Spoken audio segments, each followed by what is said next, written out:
Good evening and welcome to the final election late show. This ends now. Taking a risk, having a punt, having a go, that pumps me up. Me too, Dave. But who would you rather we support? Of course, I'd rather you supported West Ham.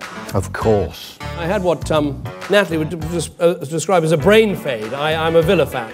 This week, our own Chris Cook was hung out on YouTube. And I can't understand what people are saying to me now. Oh, sorry, I mean Chris Cook hung out on YouTube. I'm having slight technical issues caused by the fact that glass is soundproof. And so did Ed on Newsnight. A lot of us feel that what's happened in politics is that there's these unelected, powerful elites that really control things from behind the scenes. Not in a conspiratorial way, just in an economic way. From Millie Brand to Millie Boris. We know we've got David Millican here. Millie who? Our Millie can and their Millie won't. Millie what? Their Millie can't. Millie Fall. That pumps me up. What is it with high-fiving toddlers? Can I get a high five? High five. No balls games, please. Here's a better game. Get the froth off your lip without anybody noticing. Smooth. Small talk time. Repeat after me, George. Oh, wow, really. It's the largest agricultural show in Europe. Wow. Yeah, it's massive. Really? Massive. That pumps me up. Powerful you have become. You must feel the force around you, Princess Leia. Now, don't be nervous. You can do it, really. This is the rhythm of the night.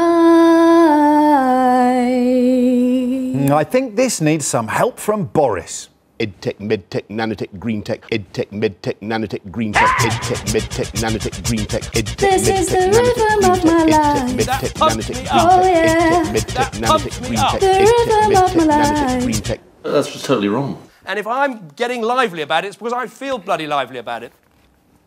Wow. Every Friday night during the longest election campaign in human history, we've been bringing you our bumbling analysis of the week's politicking. With the help of a soon-to-be unemployed vote worm, politicians we've bullied, bribed or blackmailed into turning up, the odd philosopher, and a bunch of what everyone else is still calling ordinary people, we've been trying to work out who's striding into number 10 and who's sliding into oblivion, or at least opposition. In this, our final week, and with voters once again broadcasting live from their living rooms, box rooms and bedrooms, it's the Conservative Party's turn to take centre stage. Accordingly, we're joined by the MEP Daniel Hannan and the legendary Conservative peer Baroness Trumpington. How many Tories is that, Lady Trumpington? And on the other side of the House, the author Dreda Say Mitchell and England's most famous protest singer, Mr. Billy Bragg. And we'll begin, if we may, with a quick look in the rearview mirror over the whole campaign so far. Lady Trumpington, what do you think has been the most crucial element? Well, I think basically this programme should be renamed Anything I Can Do, You Can Do Better. You can do anything better than me. Yes, I can. No, you can't. Yes, I can. No, you can't. And that's the way you ought to introduce this programme in the future. I wish that we had a rewind button. Daniel Hannan, what for you has been the most pertinent electoral issue? Over the week, I'm tempted to go with the Russell Brand thing. I mean, what do you gain having this kind of millionaire wannabe 70s radical when you've already got 9 million Twitter followers? I mean, Ed Miliband, you can take or leave, surely. But you know what I'm really going to go for is that there was that great moment last night when the leader of the opposition was asked, did Labour spend too much in its time in office? And he said no. There's your election. It's not just that he's not apologising. Yeah. It's that he's planning to come and do the same thing, the same tax and spend and borrow that got us into this mess in the first place. That's the choice that people are facing. I'm not sure it qualifies as campaigning. It was more of a clangor under your analysis. Important moment of the campaign for me, of the week, because it clarified, are we going to have more of the policies that caused the austerity that he's now got the temerity to rail against, or are we going to have the people who've been clearing up the mess? Dreda Say Mitchell, what for you has been the sort of abiding theme of the campaigning so far?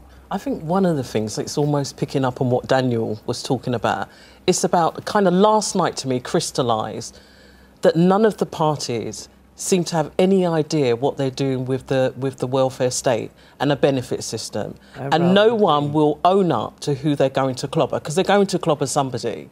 So this sense of, you know, that there will be cuts, but they won't say where there will be cuts. And what was interesting last night was the audience. 2 members of the audience actually said, can you actually start treating the electorate, us, as intelligent people, either tell us where the cuts are going to be, or I think just hold your hands up and just say, we're not sure. But there has to be a level of honesty, transparency, and also trust. Much of this is due to reappear later in the programme, although possibly not your song, Lady Trumpington. Billy Bragg, what for you has been the sort of most crucial I think the fact that the UKIP dog hasn't barked. If you go back and look a year ago, the promotion that Nigel Farage was getting, the UKIP coming first in the European election, it looked as if there was a possibility that a fourth party beyond the Liberal Democrats was going to break the mould of British politics. A fourth party is going to do that, but it's going to be north of the border. It's not going to be Nigel and his barmy army.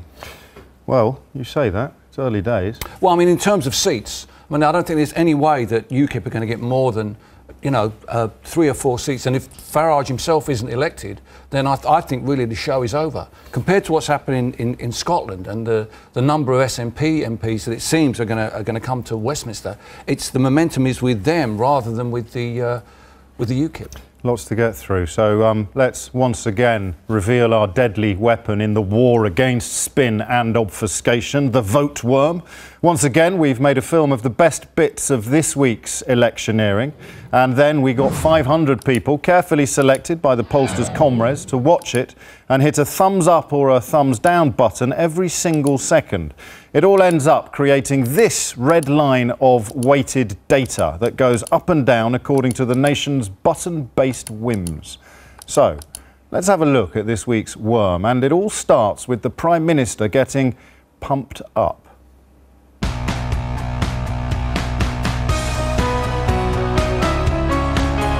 And when I get the people who've got start-up loans coming into Downing Street and telling me what they've done, often giving up a well-paid career, taking a risk, having a punt, having a go, that pumps me up, and it's what is changing our country, because there is an entrepreneurial small business revolution taking place in Britain. You've created 2.2 million private sector jobs. That's more than the rest of the European Union put together. People are past the idea of, you know, this bloke comes along and he says vote for Ed Miliband, and if you're, you know, if I'm in Downing Street on day one, life is kind of totally turned upside down. First of all, I don't think people want it, and secondly, I don't think people would believe it. I think people want, you know, kind of a sense that the country's run in a different way, that it's run for them again. I think the fundamental problem with this country is that people think it's run for somebody else, and the somebody else is probably somebody right at the top of society. They've got the access, the influence, the power, and it's not run for them, and that's what we've got to change. As for Russell Brand, I think I profoundly disagree. He says don't vote. That's his whole view. Don't vote. It's a, you know, it only encourages them or something. I mean, look, it's funny, right? It's funny, but you know, politics and life and elections and jobs and the economy, it's not a joke. Russell Brand's a joke, right? Ed Miliband, hang out with Russell Brand. He's a joke. This is not funny. This is about the election. This is about our future. It's about jobs. It's about the economy. It's about the recovery. I haven't got time to hang out with Russell Brand. We're not going to have a deal. And let me just say this to you, Simon. If it meant we weren't going to be in government, not doing a coalition, not having a deal, then so be it. I'm not going to sacrifice the future of our country, the unity of our country. I'm not going to give in to SNP demands around Trident, around the deficit or anything like that. And I just want to say this to voters in Scotland, David. There's no easy route here to vote SNP and get a Labour government. If you want a Labour government, you need to vote Labour. The party that gets the biggest mandate from you, in other words, the party with the most votes and the most seats, even if they haven't got a slam dunk result, has in a democracy the right, forgive me, to make, if you like, the first move.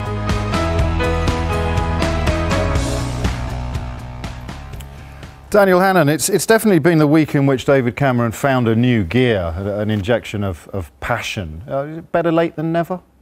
Yeah, I mean, I think he's been a bit annoyed that that hasn't come across. No one puts himself through this kind of life just out of sort of dilettante fun. You know, of course you've got to believe in it.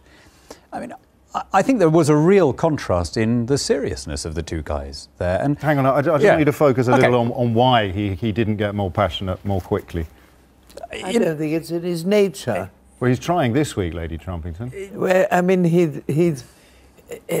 there are certain people who find it easy to come bursting out with slogans and loud noises, and there are other people who depend on absolutely serious facts to try and put it over to people the serious context of this election. So the stuff this week about being pumped up and excited perhaps is slightly insincere. Yeah, and I think it's very, very difficult not to be pumped up, because, I mean, everybody's pumped up in its own way. It's strange language to use, really. And if you're pumped up, do you need to tell people you're pumped up? People will see that you're pumped up. I agree. And I think that what Cameron has to take into account is he started this campaign saying, I'm not sure how long I'm going to be here for, you know, and then on the debate he's talking about...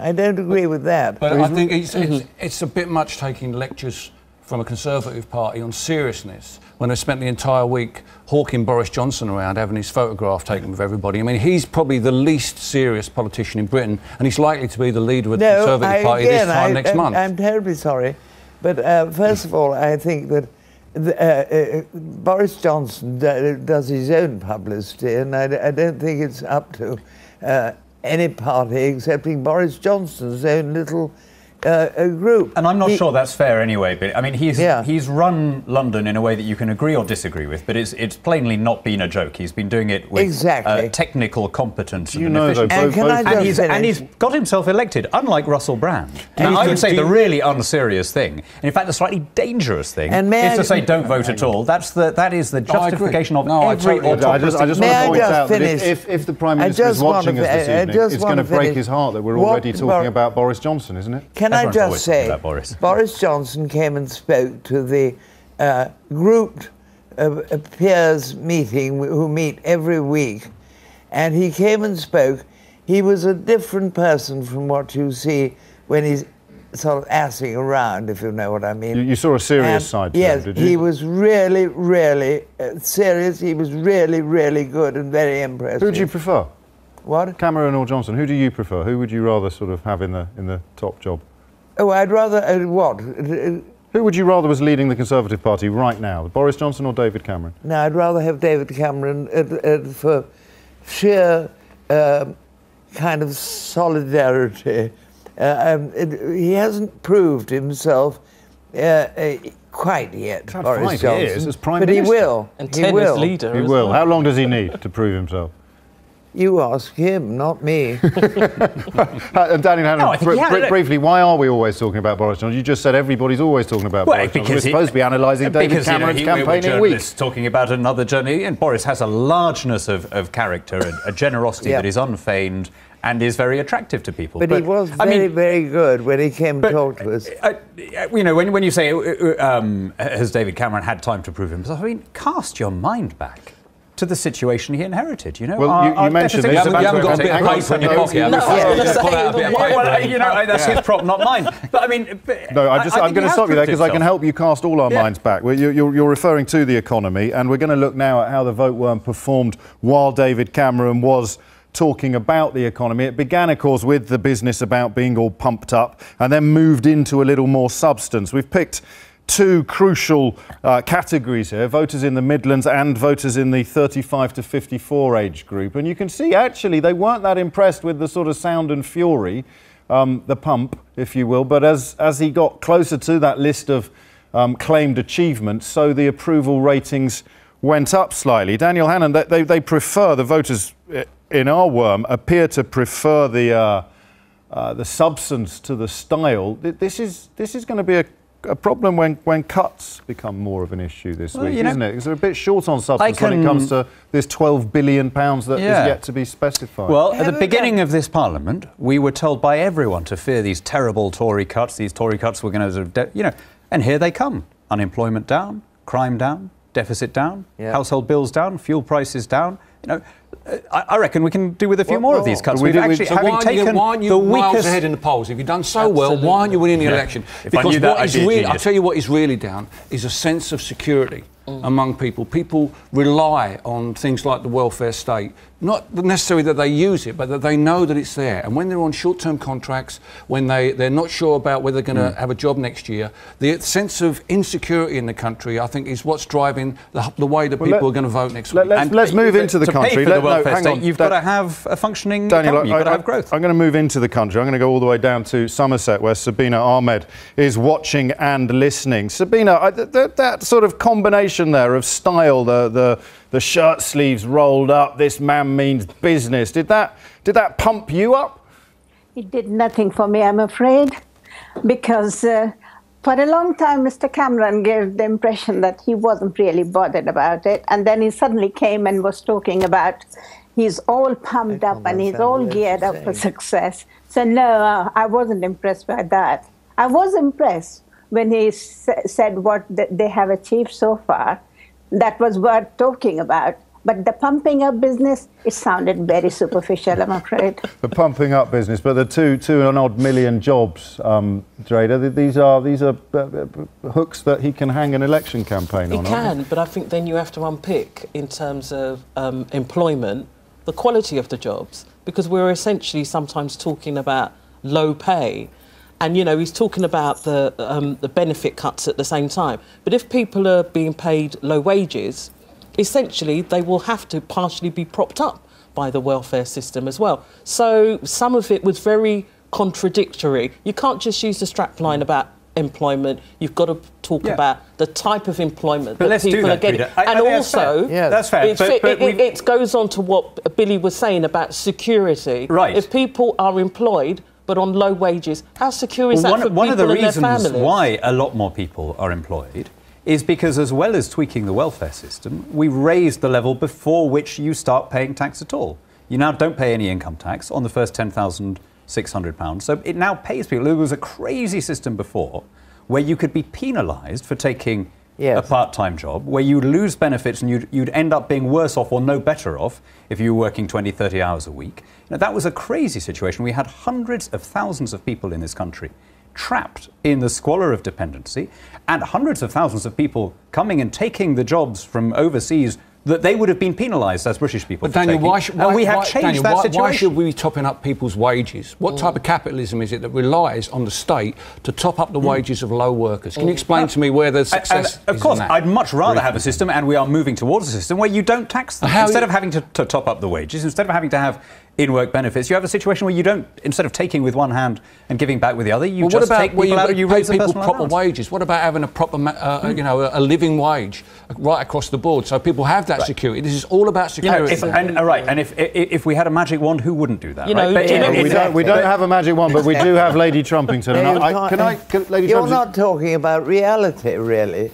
I mean, it doesn't exist, the fact that. And I go every week to a certain Waitrose, and I've become great friends with the fat ladies who work there.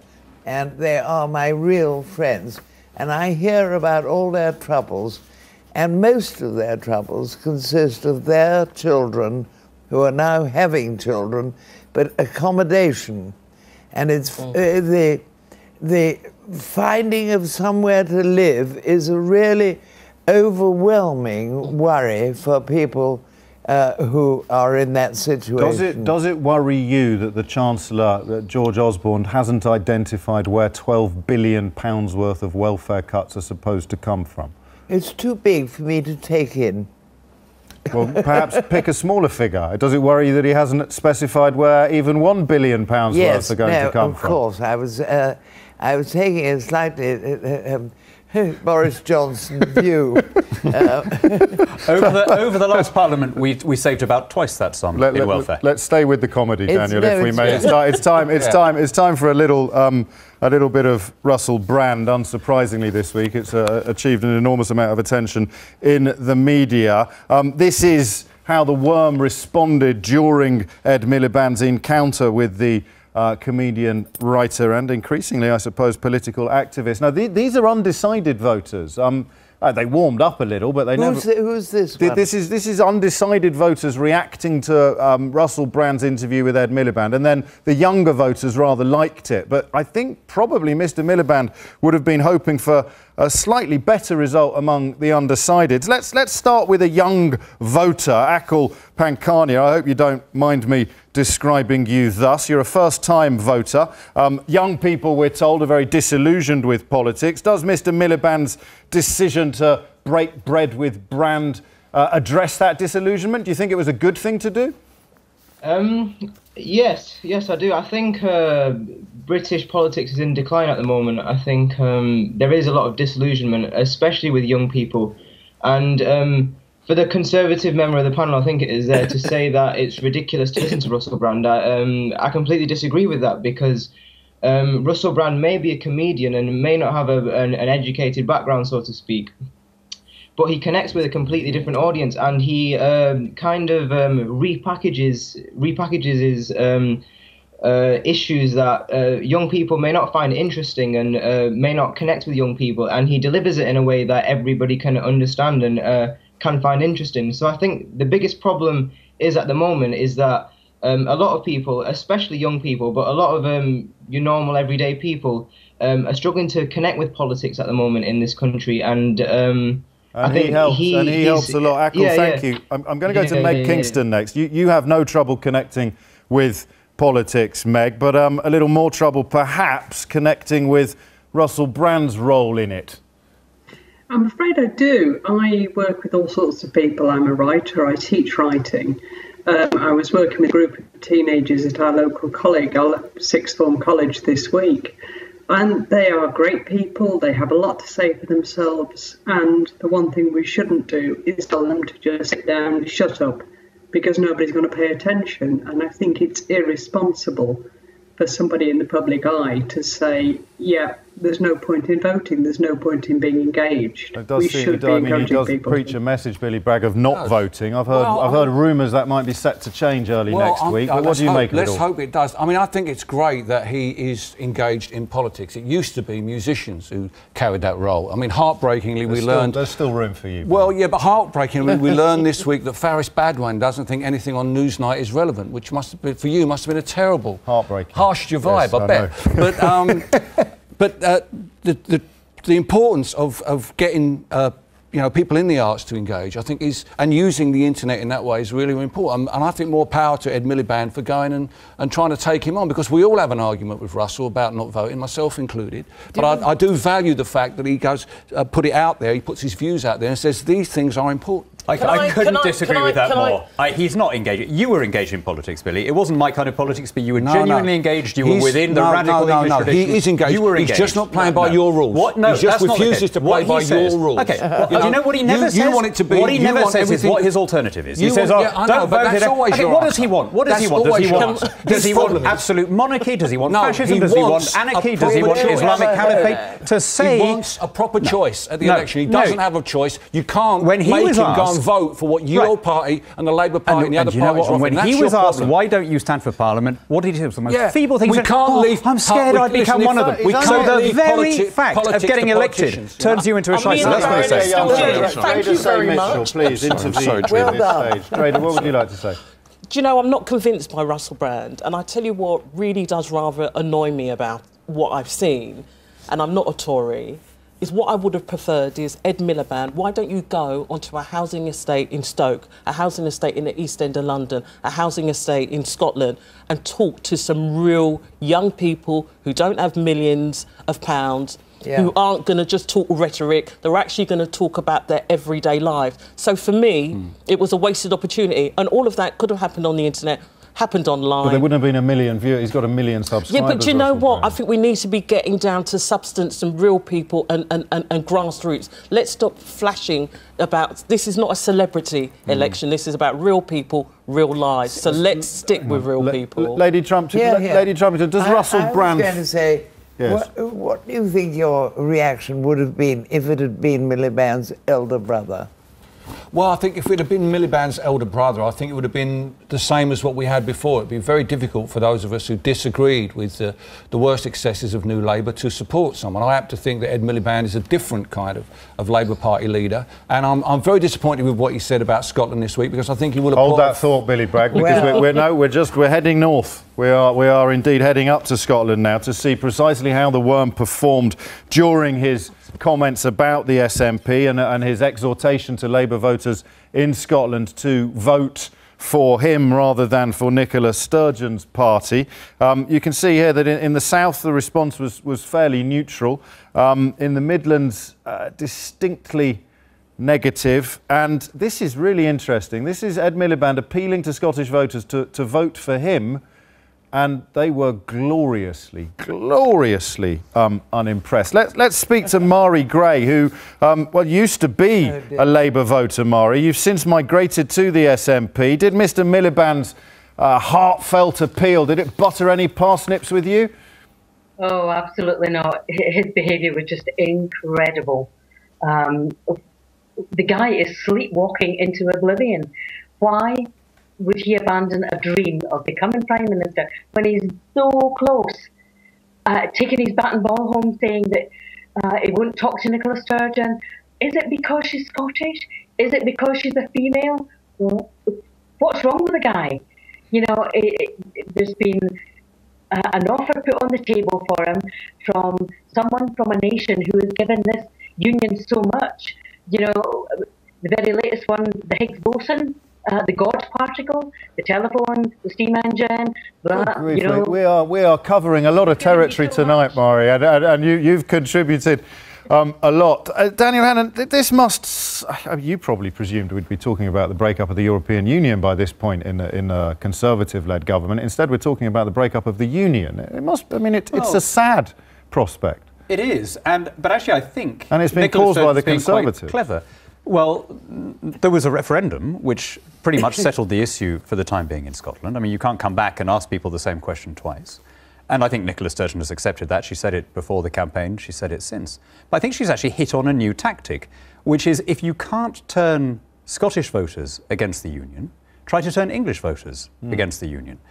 Get into a position in Westminster where you can so tilt the balance of advantage in the minds of people south of the border that they become the new separatists. You can't possibly be claiming that this is achieved solely by Sturgeon. The Conservative Party have been absolutely throwing fuel upon the fire of her rhetoric, and they, if anything, have been doing more to undermine faith in the Union. You can see the response since they started weaponising the SNP.